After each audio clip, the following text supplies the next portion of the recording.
Hi, this is Walt Boyes. I'm the editor-in-chief of Eric Flint's Ring of Fire Press and the editor of the Grantville Gazette. And we're here to talk about writing for the Grantville Gazette. I've invited a group of people who have all done very well writing for the Grantville Gazette. And first of all, I'd like everybody to go around the table and introduce themselves. Bjorn, why don't you start? Hi, my name is Bjorn Hasseler.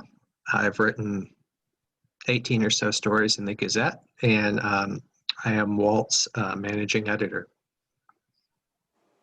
Edith? Hi, I'm Edith Wiles. I've written a good dozen stories, and I've co-written a novel with Jack Carroll for the Grantville Gazette and Ring of Fire. Mark? Hi, I am Mark Huston. I've written a dozen or so stories for the Grantville Gazette, and it's led to a Ring of Fire press novel. David? Hi, my name is David Carrico. I've been writing for the Gazette since 2004. I think I have somewhere in the neighborhood of about 30 stories that have been published, and a number of which have been reissued as volumes in Ring of Fire Press.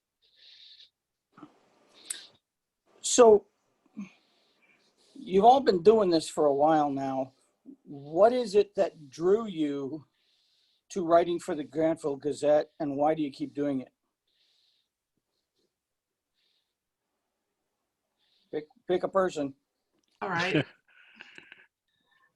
My father handed me a copy of 1632, the year it was published, and said, read this. And then I wrote a story. Didn't know what to do with it. I've long since lost the story. And at some point, I ran across Eric Flint, and he encouraged me to keep writing. And I did actually start to publish here and there now and then when the idea was really cool. And I keep doing it because the 1632 verse is fascinating. What's fascinating about it? I am an English teacher, so I have to know history as well as English. And I've always liked Scandinavian history, Northern Germany history. I've always enjoyed that because to me, it harks back to the days even of Beowulf at some point, which is actually on my agenda to hit at some point.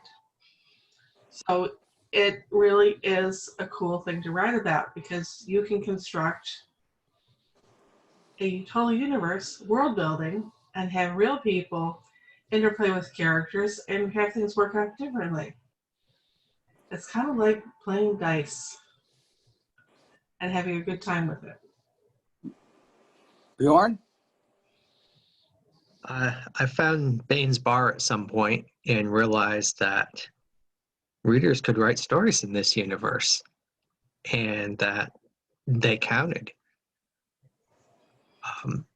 I And you tend got to have paid too. Yeah, you get paid, and there's all these little steps along the way of I posted a comment and somebody liked it. And eventually I posted a story and it got comments, and then somebody borrowed one of my characters and I was like, wow, that was pretty cool. What was your first published story, Bjorn? Bibelgesellschaft, the Bible Society. Mark? Wow, I'm a little bit similar to Edith. I read the 1632, and oddly enough, I just reread it for the first time in about 5 or 6 years, and it's interesting as you change your perspective how the book changes. That's a whole panel by itself. But anyway, I read the book and I was just fell in love with the universe. Like it was so dynamic. So I don't know, there was a realness about it that just grabbed me. And I'm not one of those guys that's really latched onto any kind of fandom over the years. I mean, I've latched onto a little bit of this and a little bit of that, but I never dove in with both feet. And this just grabbed me. Right timing, right something. And I had, at the time I was going through some changes, and I decided I wanted to try some writing and try some stories. And also it was one of like the second or third Ring of Fire that took place in West Virginia. And I jumped in my car from Chicago and drove down there and hung out with a bunch of people who I still know now, and I'd never met before. It was wonderful. So, and I thought, well, you know, I could probably try writing. I mean, I did some in junior high and high school, like everybody, and college. But I'm a technical guy. You know, I'm an engineer, a fix-it guy. So I wrote a story, and it wasn't exactly canon, and I didn't know. I broke all kinds of rules about point of view and changing, all the basic stuff that new writers do. And Paula Goodlett, who's the editor at the time, she went, "Oh, that's pretty good. I like this. Fix some things, and I might buy that." And I went, "What?"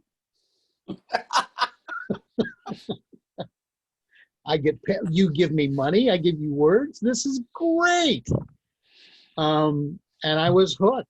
And I'd like to have that first story back one of these days, to rewrite it and fix some things that those early stories. But it's been a fun ride, and it's been the Gazette that's been my rock. You know, I can always go there and do some good stuff. David. Yeah. Well, to begin with, I'm an alternate history junkie. I have been since I first discovered science fiction in the early 60s. Andre Norton, L. Sprague de Camp, H. Beam Piper, those were my early exposures to the whole concept of alternate history. So if it's alternate history, I'm probably going to read it, and I'm probably going to like it. I was a latecomer to Ring of Fire to 1632 because I didn't read it until I think the middle of 2003, and it had been out for about 3 years at that point. So by the time I came to the universe, the Ring of Fire anthology had been published, and the first two issues of the Grantville Gazette had been published. And so I read through all of that, and I had, I've told this story before, I had an epiphany of a picture of Johann Sebastian Bach sitting in a chair in front of a couple of large loudspeakers with his wig flapping in the breeze of Metallica at 110 decibels. And that momentary epiphany, turned me on to the idea of how would musicians in the 1600s relate to the music of the late 20th century. How would they understand it? Could they relate to it? What would come up? And that got me started. So I consider my first professional sale to be my story, The Sound of Music, which was published in Grantville Gazette 3. Cool. And I've been telling stories about musicians and detectives ever since. Now that brings me to something. You started writing, and you dragged Mark into this. Some noir fiction that takes place in the Grantville universe, in the 1632 universe. What gave you the idea to do that? And do you think it works? Okay. That whole set of stories, which began with a story involving an uptimer and a downtimer in the new fledgling Magdeburg police force, that got started because I was at a Ring of Fire con, and I was at dinner with Eric and Rick Boatwright, and I think you and some other folks. And Rick looked over at me and said something to the effect of, you've been writing a lot of music stories. You really need to find something else just for a change of pace.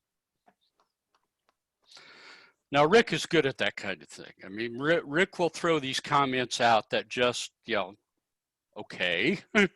And so I started thinking about it, and I came up with the idea of a pair of detectives, one from each milieu, learning to become detectives together in Magdeburg. And I picked Magdeburg rather than Grantville because somebody else had been doing some cop stories set in Grantville. But Magdeburg interested me because that was the new capital of the USC, and it had all of the hallmarks of being a boomtown. And I thought that was an interesting setting to start writing in, so that's where I started writing in. And the whole noir thing kind of grew out of that because Magdeburg kind of becomes a character in itself.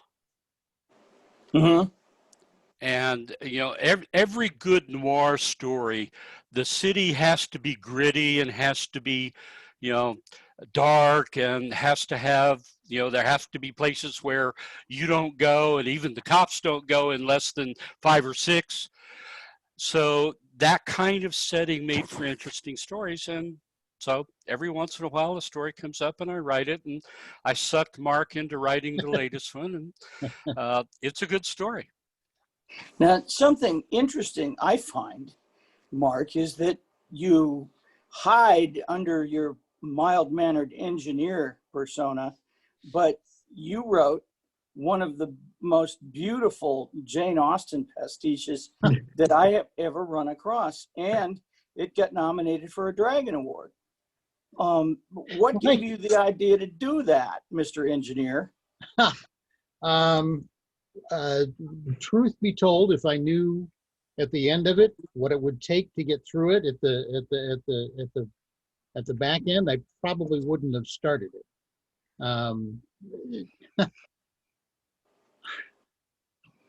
I knew I wanted to.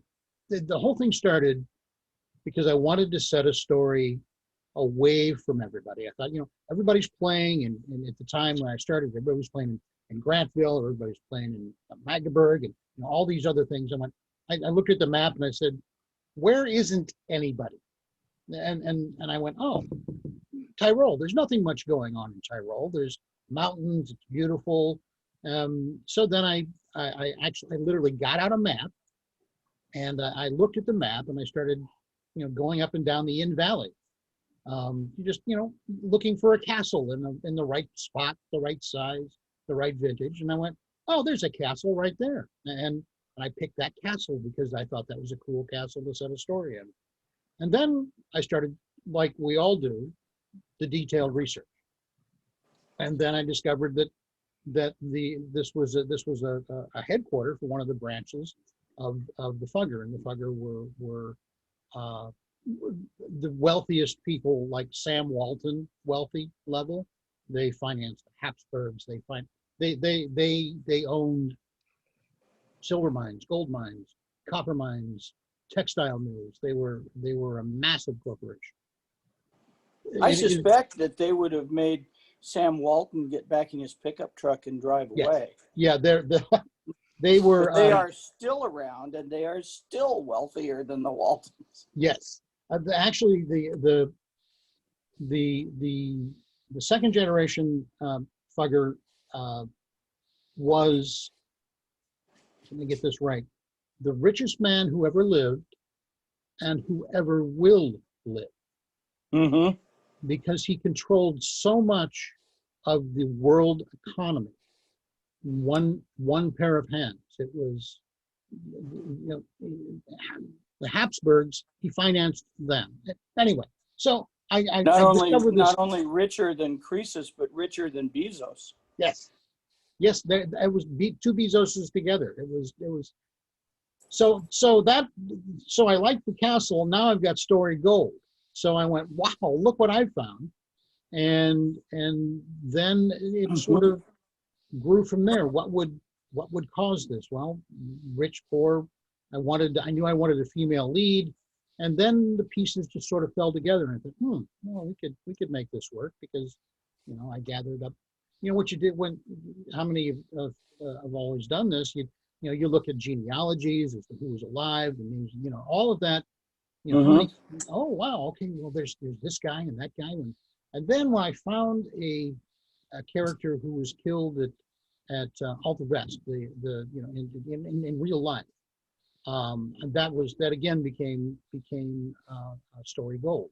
So it was like, wow, here's real life adventures and things that actually happen. Now I'm integrated in, and that's what I enjoyed about it. Bjorn, you've written everything from noir to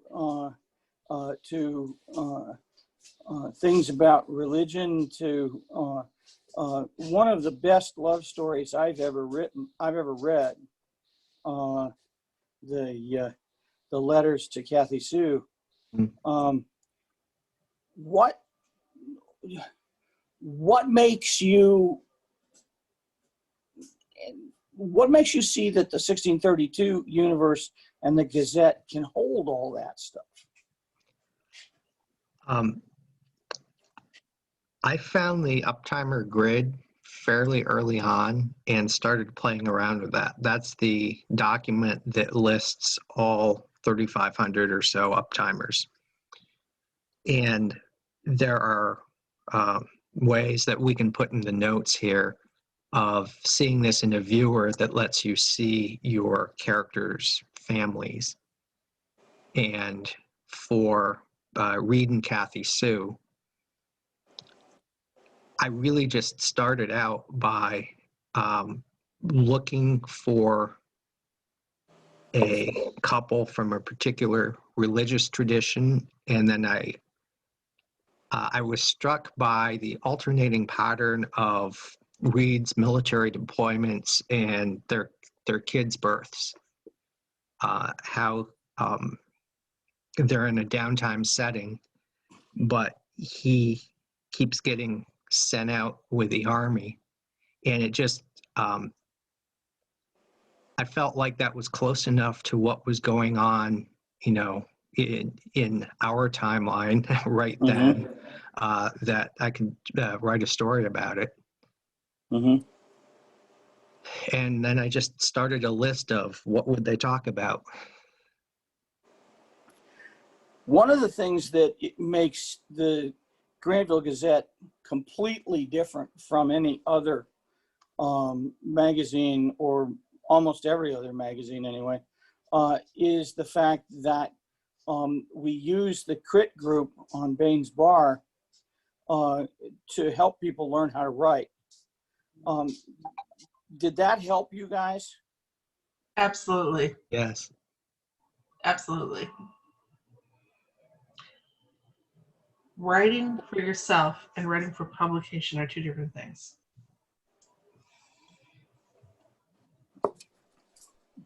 So if you were to try to recruit new people for the Gazette as writers, what would you tell them?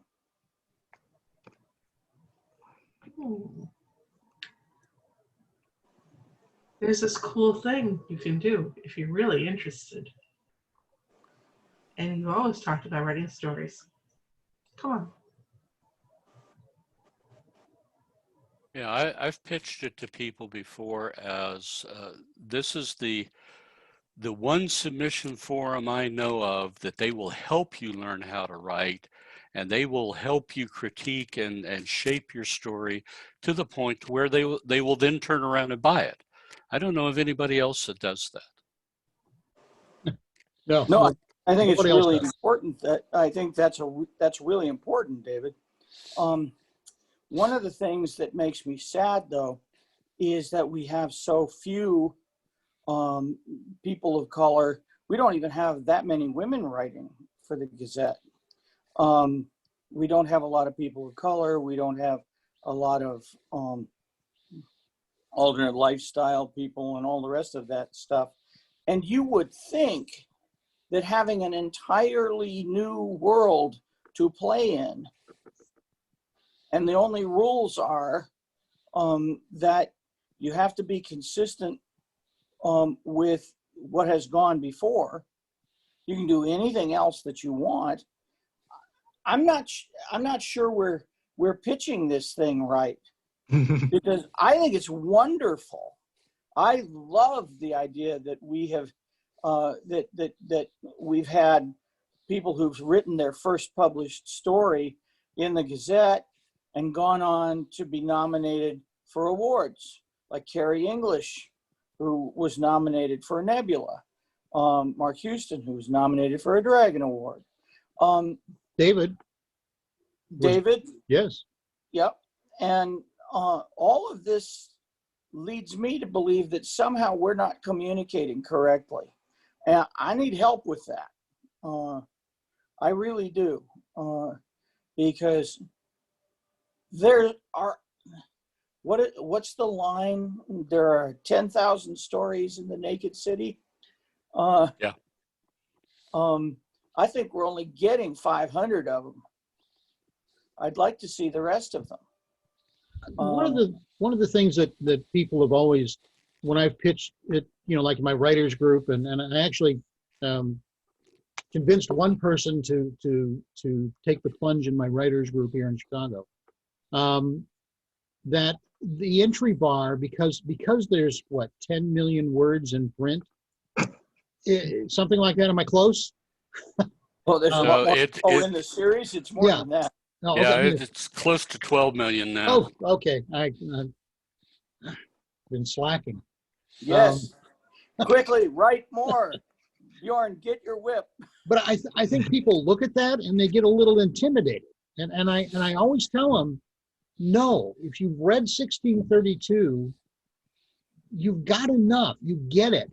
Right. Now step back and pick something that interests you. Mm-hmm. Right. And go after it. I always tell people, that's, there's those, it's canon and we got to work. No. Get a good story. And if it's in universe and a good story, the process of the bar will fix it. The process of the bar will say, sometimes they're a little harsh about it, but that's okay. If you're a writer, you better get used to people correcting you. You think the bar is harsh, you ought to try some of the other forms I've seen. Oh yeah. Yeah. So, no, it is a requirement for any writer that they have they develop a thick skin. Yeah. To grow as a writer, you have to be able to accept criticism. That's just a fact of the writer life. So if you walk in, if you submit a story and you're not willing to accept criticism, and the story's got problems, it's not going to get bought. It doesn't matter which venue you're talking about. If you're not willing to accept criticism and rewrite, then it's not going to get bought. That's just the way it goes.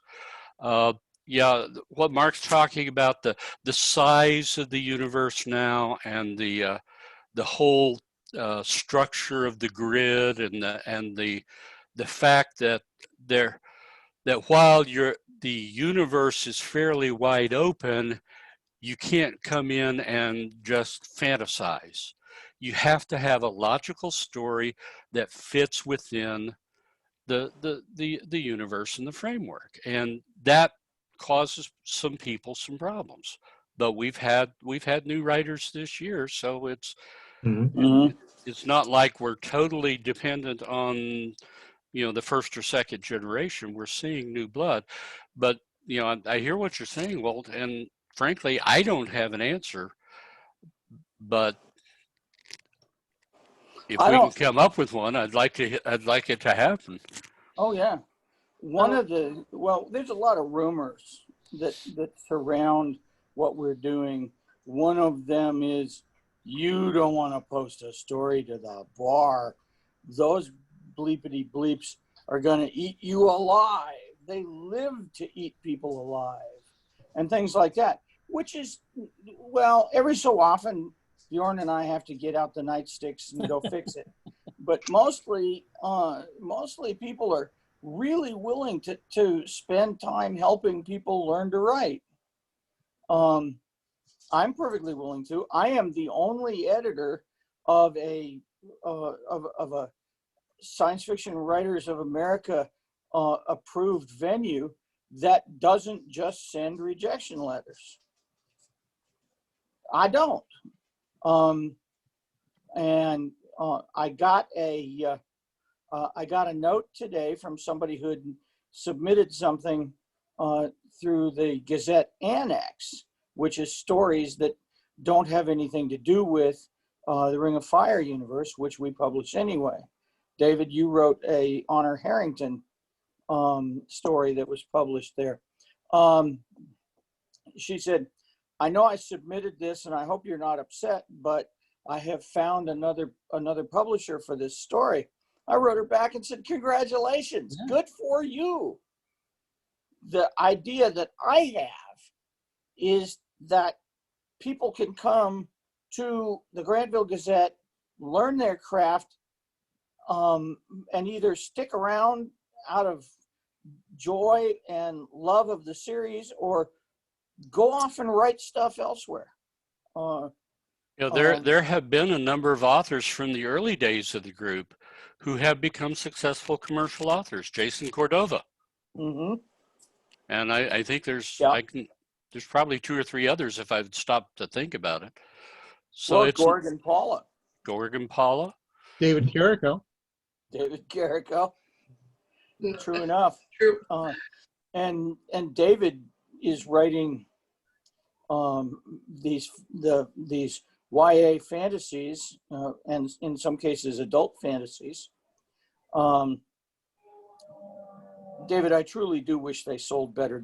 They deserve to sell better. They will. So please write some more 1632. I really need it.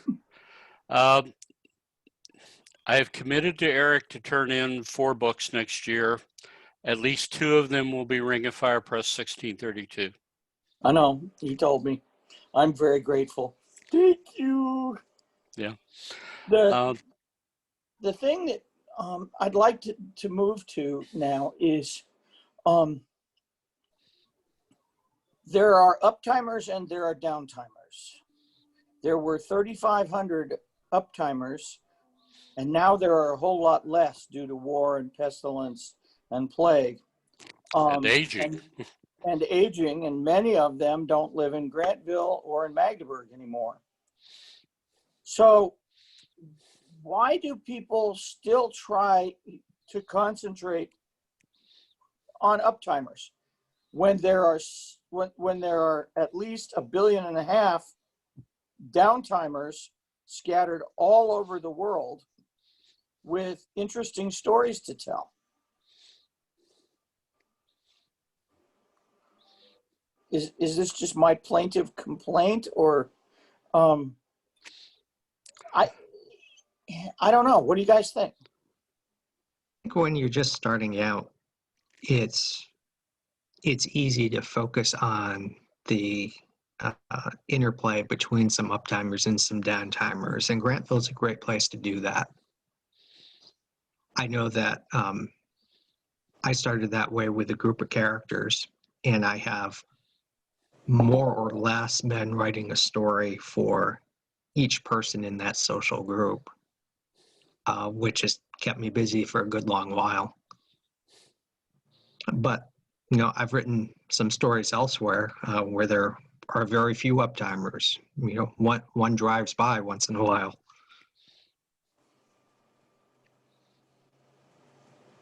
I'm sorry. Go ahead. Okay. I think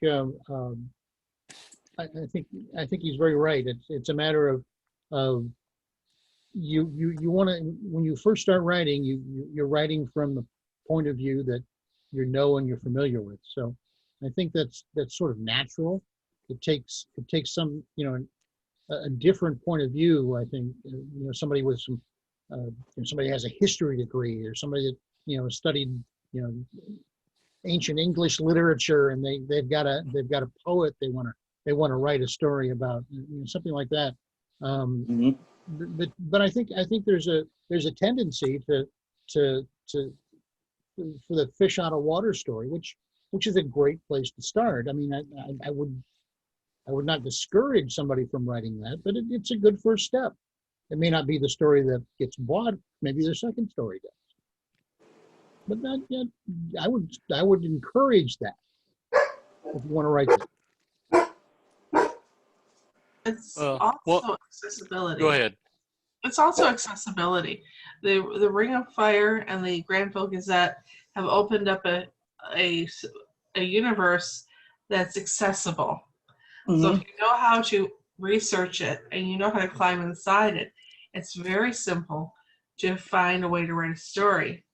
And it's not so simple to get it into publishable shape, but it's very easy to get in there. And sometimes getting in the characters' heads, you find that you really don't want to leave because you have this story to write and that story to write and that story to write and so on. And they kind of link together. And then when you look at the entire effort, it's a whole universe. Yeah. I think you can use a character as a very small hook. For example, a perfectly good story is to talk about a downtimer who is dyslexic and finds out about it by virtue of the fact that uptimers know about dyslexia and they write things about dyslexia and they talk about it. And so instead of Hans being stupid, Hans finds out that he's not stupid and that he can do a lot of different things. That's a story right there. Boom. Yeah. You don't need to know the 14 million words of canon. You don't need to know how to access the grid. You don't need to know anything other than person, problem, solution. Yeah. That's, my approach to writing is the character always comes first. My initial inspiration for anything I write is the character. And, what you're saying resonates totally with my experience. And, as a whim, I started writing a story about a bookkeeper who discovered Edgar Allan Poe. And that turned into a book for Ring of Fire Press. But it started with, I've got a young bookkeeper who discovers Edgar Allan Poe and H.P. Lovecraft. What does he do with that? And you can do that with anything. You don't. I think part of the problem, and Mark touched on this, part of the problem is we tend to think that people back then were different.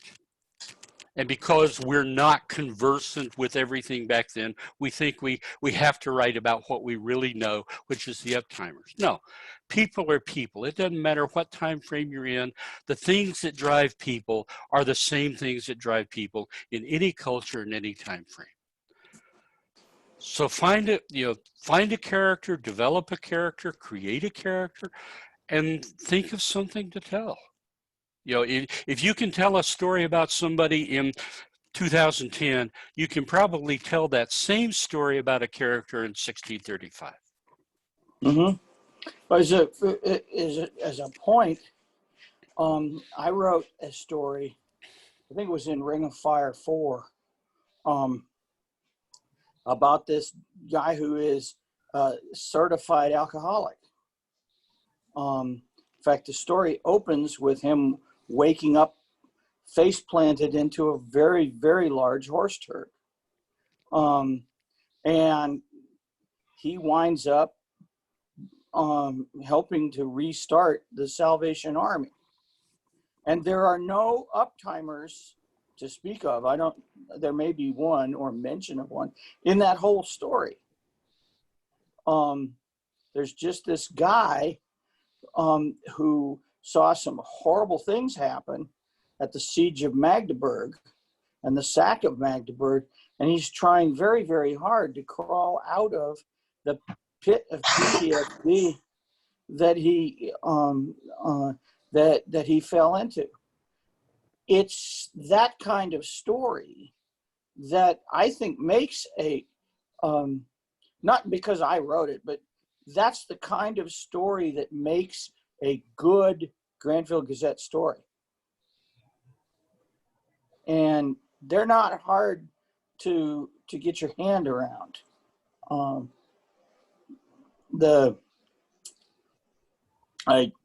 wrote a story about a young man who was riding the night soil carrier into the big town when the tidal wave hits him and blows him off the wagon, and he wakes up in the hospital.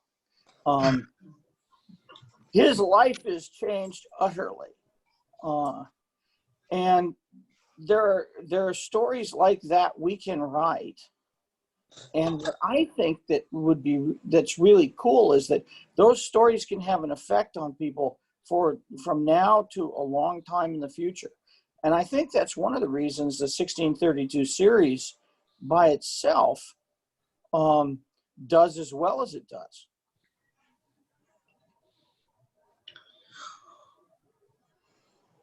Any argument? Questions? No. Come on, I'm the moderator. I'm not supposed to talk.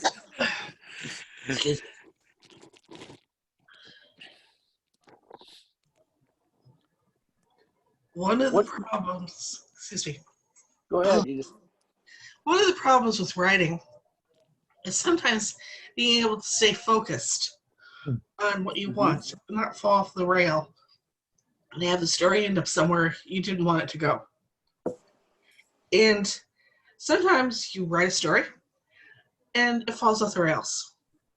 And you really have no choice at that point but to go back and try to figure out where you went wrong. Mm-hmm. And then you have to pick it up and try again. And it's part of the process of learning how to write. Excuse me. So when you are trying to write a story, you have to keep consistency with your characterization. And characterization is not character. You have to keep consistent with your point of view. You have to use the appropriate vocabulary for your characters. You cannot have a person, for example, who's lived in the streets speaking the same way as a person who's lived in the imperial court. It's just not going to work. You have to bear in mind social class. Bear in mind who's going to be completely illiterate and who is not going to have enough ability to read and write to get anywhere. And then you have to characterize your character appropriately. And one of the problems is just because you make a great character, it doesn't mean they're going to work. I have a couple of stories I wrote with anticipation of submitting to the Gazette. I wouldn't show to the light of day because they're terrible. They fell off the rails, so I haven't had a chance to figure out how to fix them. It could be, with my editor hat on now, it could be that what is going on is that your characters are taking you where the story should go rather than where you want it to go. That could also be. That's a known issue, and particularly for writers that are not outliners. I don't outline. I am a seat of the pants, organic. I prefer the term discovery writer because I think it's a little more dignified. But basically, I don't. I've not heard that before. I'm going to steal that. Fair and square. I stole it from Brandon Sanderson, so go ahead. I've found that for me to be able to start writing, I have to know three things. I have to know the character or characters, I have to know the problem, and I have to know how it's going to end. Those three things, I can't start putting words down until I have those three things in my mind. If I know how it's going to end, then it doesn't matter what path I'm taking to get there. That's my goal. That's where I end up. Now, have I had to back up and rewrite some sections before? Oh, yeah. Every writer worth their salt has experienced that. Oh, yeah. We just had a classic example of that from Sharon Lee and Steve Miller. Yeah. And in fact, they've decided to open the kimono and let us all see what happened. They are publishing the 70,000 words of a thing they're calling The Wrong Lance, because Yeah. they got 70,000 words into this story, and guess what? It didn't work.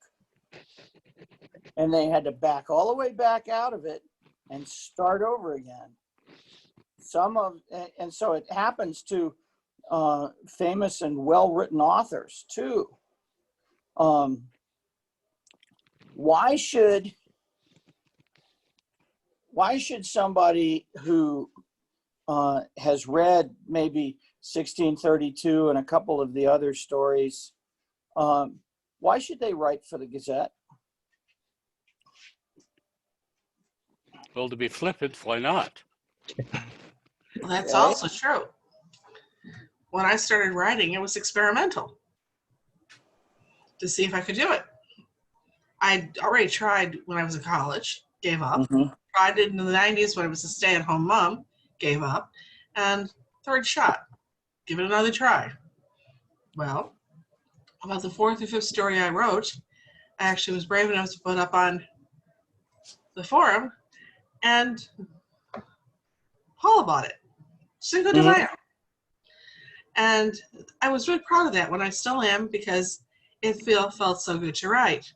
And then I got busy, and something else came up later on, and I was able to get it published, but I had to have a co-writer because I was so busy with teaching. And I still am busy with teaching, which is why sometimes things don't happen when I want them to. But when you're writing and you're in a demanding profession, sometimes you've got to balance yourself. Mm-hmm. If I had my druthers, my whole summer would all be writing. All weekends would all be writing. But it doesn't work that way. You know. One of the things for me was that I knew pretty well that I could sell to Eric or to Paula just about anything I wrote. And having a market, man, I felt like Heinlein selling to John W. Campbell. You know, I need a new car. I'm going to write 3 stories for the Gazette. And stuff like that. There's so many things that people can write, that they can write just about anything they're interested in. Yeah. And in any part of the globe. We have had people, well, Ivor Cooper has written 3 novels now that take place in Japan and China, and in the west coast of North America, because he came up with a really cool idea. What would happen if the Shogun was shown that in 5 years he would have to commit a mass murder? Not a big battle or anything like that, but a mass murder, judicial murder. The Shogun didn't like the idea.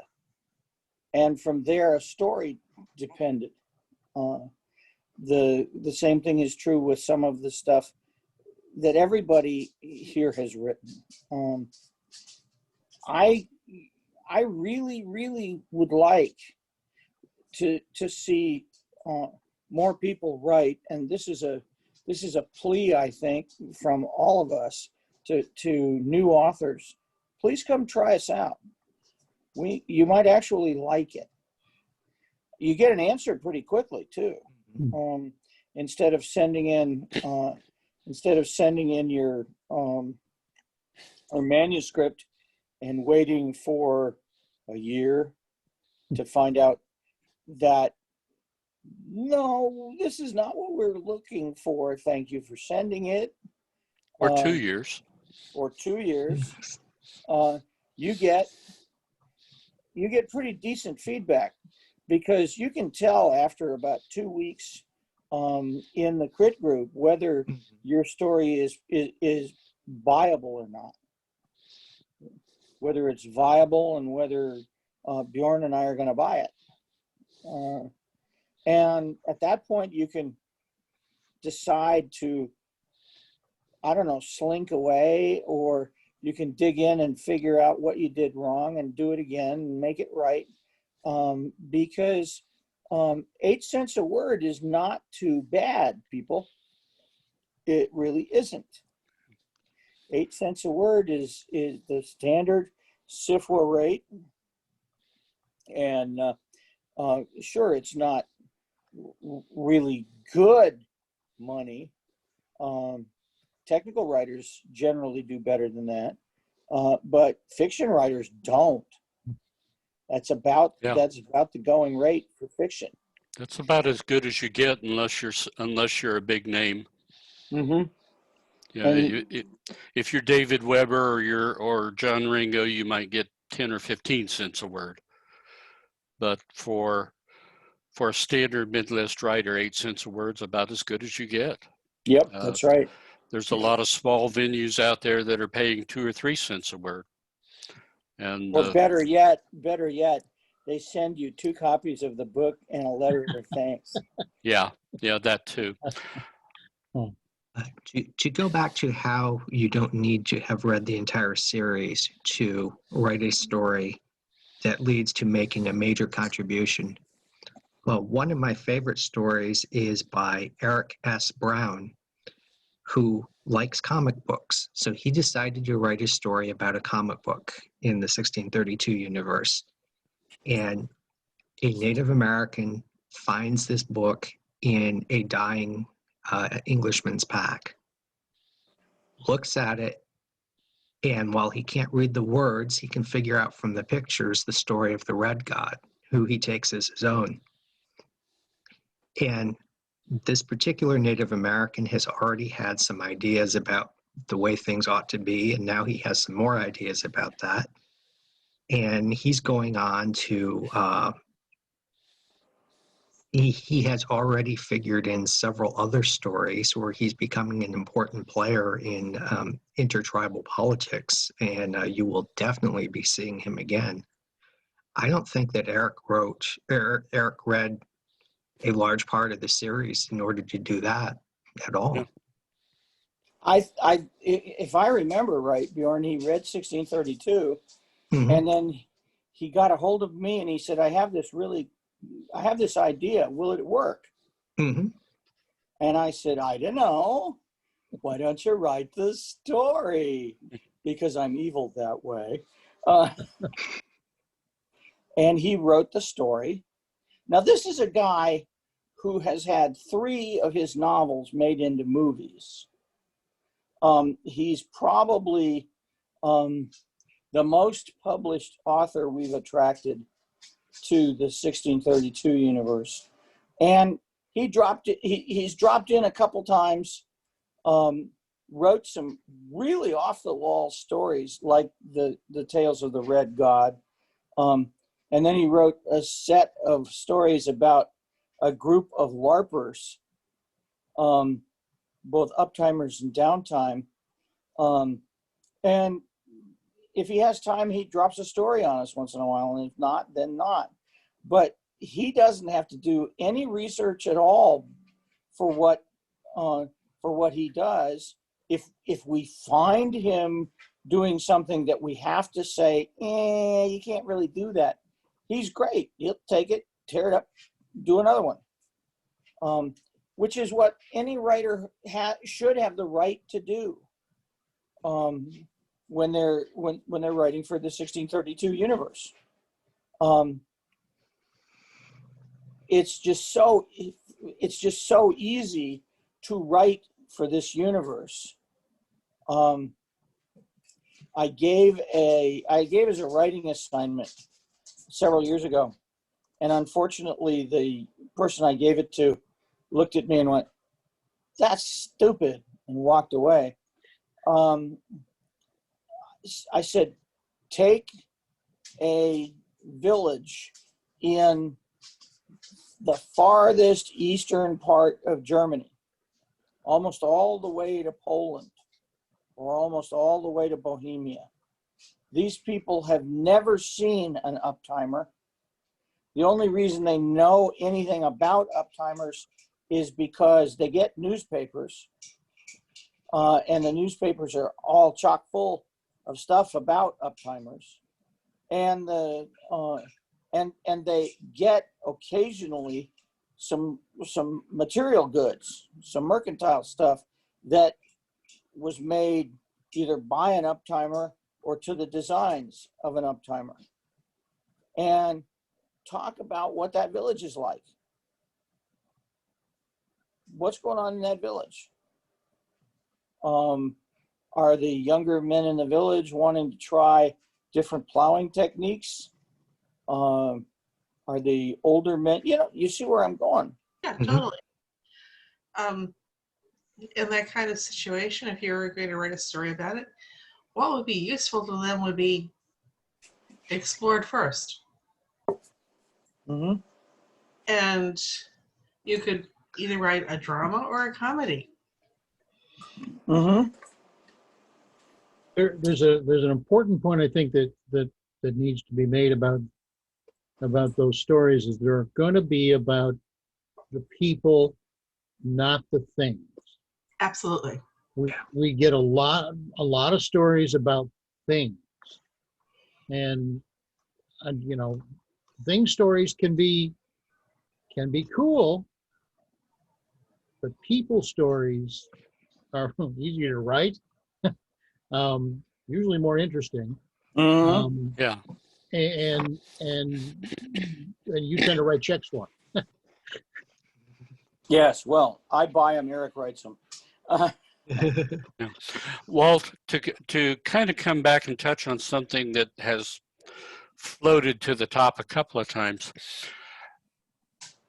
If a writer submits a story and it doesn't get bought the first time, that doesn't mean the life of that story is necessarily over.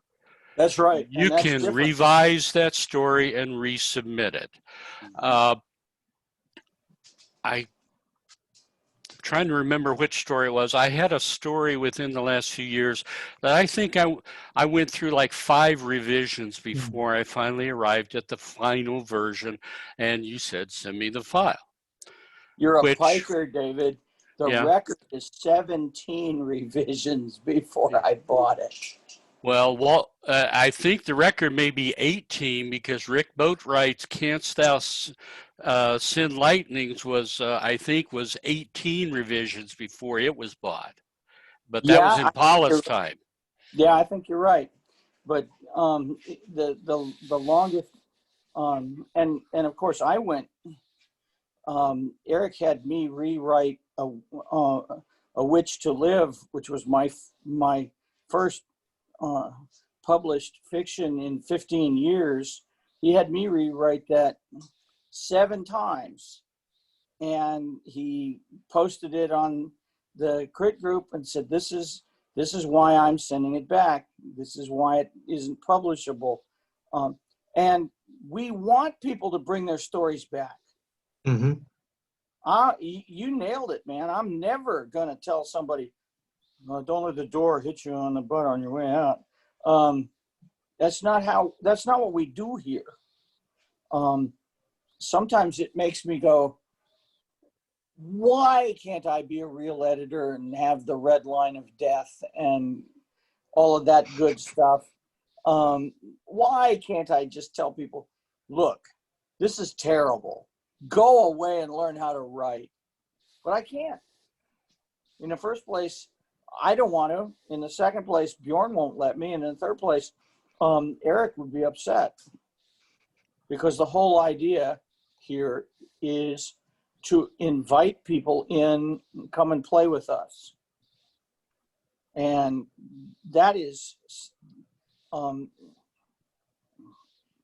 the neatest thing that there is, because there is not another venue anywhere in alternate history or science fiction where the idea is we will teach you how to write. We will help you learn how to write.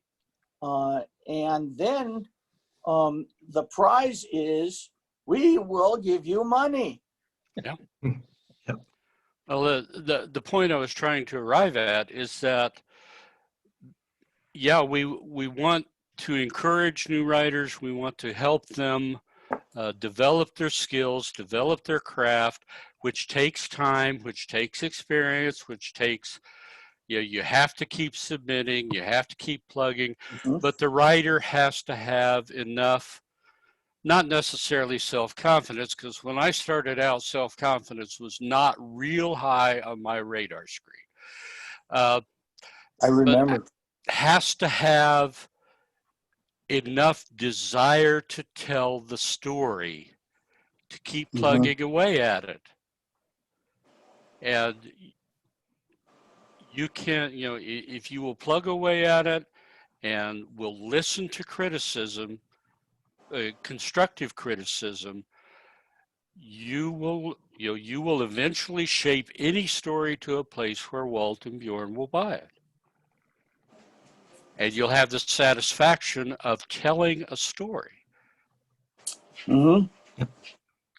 And one of the things that makes me really, really proud, and it makes Paula really proud as well, and Eric, is that we have more than 160 people now since the first Grantville Gazette who have sold us their very first professional sale. I'm one of them. Yep. Two. In Oh, fact, yeah. I qualified I'm for not, membership. I qualified for membership in SFWA just on my Grantville Gazette stories. Me too. I'm not, but I had quit writing fiction because nonfiction paid so damn much more at the time. And Eric just basically dragged me out and said, "You will do this." And I said, "Okay." And then I wrote A Witch to Live and sent it to him. And it went crazy from there. I don't write as often as I would like to because there's two skill sets, one for editing and one for writing. And I Which are find not it very, necessarily compatible. no, they're not. They're not. An awful lot of editors. I've talked to an awful lot of editors in the science fiction space, and almost every one of them says you can either be a professional editor or you can be a professional writer, but it's nearly impossible to be both a professional editor and a professional writer. Yeah, even And John Campbell and Fred Pohl, who were both writers and editors, didn't do them in the same time frame. mhm, When Pohl was an editor, he didn't do much writing. mhm. And I think that's true. But hey, we've got time for about one more go round. So Edith, why don't we start with you? Okay. Final summation. I think that the Grantville Gazette and the Ring of Fire are a great training ground for being a writer. And I've learned a great deal from it. And I'm now writing non-1632 stuff that is still added to make sure it's worthy. And this is the thing. If you're going to be a writer, it's a different skill set from being anything else. If you're an English teacher, what you do there is a totally different game. And just because you see someone else doing something doesn't mean you should write like Herman Melville. But you should write like yourself. Your voice should be heard. And your characters' voices should be heard. And that's important. Plot setting, everything is important. And you can Bjorn? Oh, I'm sorry. it's okay. Go ahead. You can play with the archetypes and so on, but it really comes down to what are you actually saying? And that's it. Mm-hmm. Bjorn? You had asked what my first story published was, but it was the third one that I had posted. The second one I posted 7 years later turned into the railroad missions. Once I had learned enough of writing to be able to bring the story in for a landing at the end. And it being my second story, I had made all of the newbie mistakes. And, I had to weed those out. And, Oh, come on. You surely missed one. maybe one or two. But once I had learned how to do what I needed to do, I could then finish writing that story and get that published. Cool. Mark?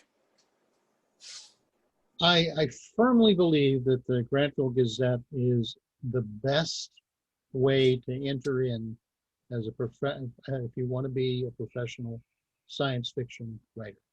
It is a ready-made on-ramp. You can develop your skill set. You can develop the sense of market. You can develop a sense of your own voice in a ready-made universe that's got some pretty tall guardrails. You get good feedback.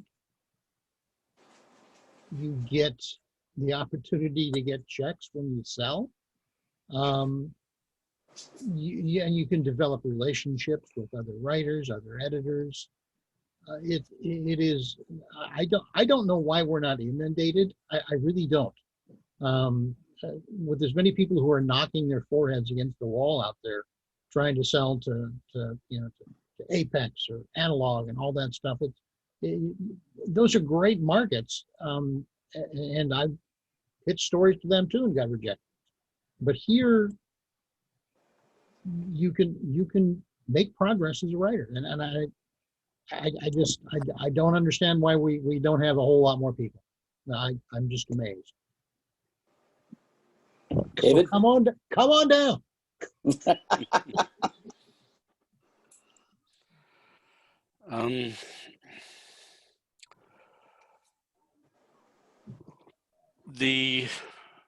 One of the constant themes on the bar in the crit group that we've been talking about all session. I can't tell you how many times we've seen people come in and make comments or make suggestions and say, I wish somebody would write this story. And the standard response is, you had the idea, you write the story. And the standard response from the person is, I can't write. And probably out of that 160 people Walt mentioned that their first sales were to the Grantville Gazette, probably over half of them started out saying, I can't write. And they discovered that, lo and behold, they can write, and including some very good writers in our stable, so to speak. If there's any possibility at all, if you like the universe and you like the stories that you've read and you think you've got an idea, tell the story. The key is to put your butt in the chair, put your fingers on the keys, or pick up a pen if you're old-fashioned, and tell the story. Everything else can be learned after that. But once you have a story to tell the story, and we'll help you do the rest of it. We'll help you learn how to work the craft. We'll help you learn how to voice it. We'll help you learn how to submit it. But it all starts with, you have to sit down and tell the story. We all started there. That's a great way to close this. Thank you. Thank you all for spending the last hour with us. I appreciate it. Now, your penance is to go home and write me a story.